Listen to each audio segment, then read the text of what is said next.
The association bylaws are very clear, sir. You are in violation of Section 3B. This is ridiculous. I pay my dues. You can't tell me what I can park in my own driveway. By the time I saw the sign, the spray paint was still dripping.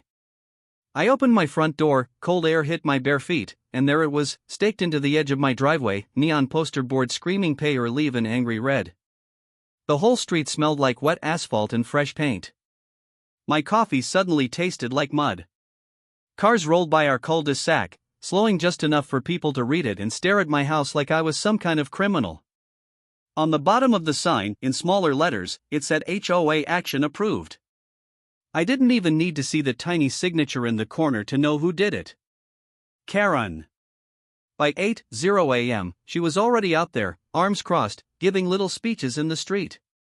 She told anyone who would listen that I was behind on dues and basically stealing from the neighborhood. In short, this story is exactly what it sounds like. Karen posted pay or leave on my driveway for 48 hours, then I pulled the title search.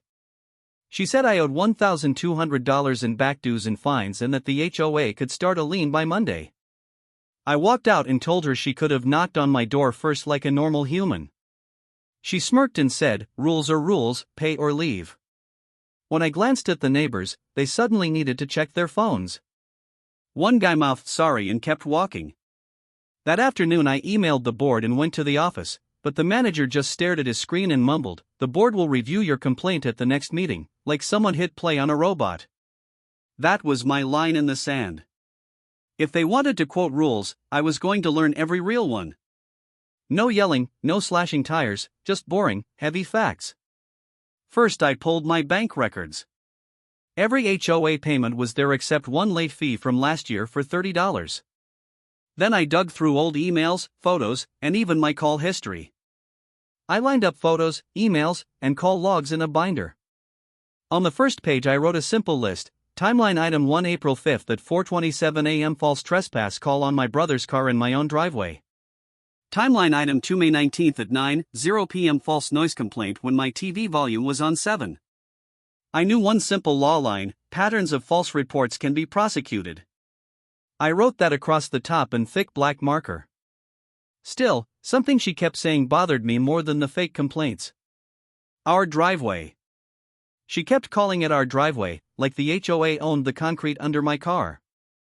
That word stuck in my head while I dug through my old closing papers. In the stack of boring legal words, one line finally slapped me awake: private easement not maintained by association. I didn't fully understand it, but I understood enough. The next morning I drove downtown to the county records office with a travel mug of strong coffee and a very steady kind of anger. The clerk disappeared into the back and came out with a fat folder. The file landed with 63 pages. Old plats, bylaws, amendments, minutes, all smelling like dust and toner. I spread them out on a plastic table and started reading. On a tiny map, my driveway and two others were shaded lighter and labeled private easement retained by original owner, excluded from common area.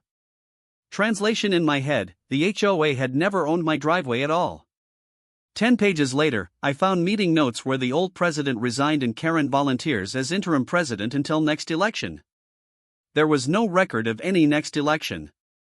She'd basically crowned herself queen and never told the county.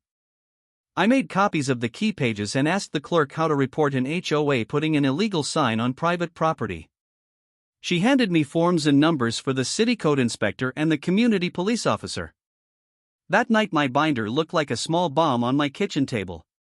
I had maps, dates, and the sign code that said they couldn't post stuff like that on private land. The inspector agreed to sit in on the next HOA meeting.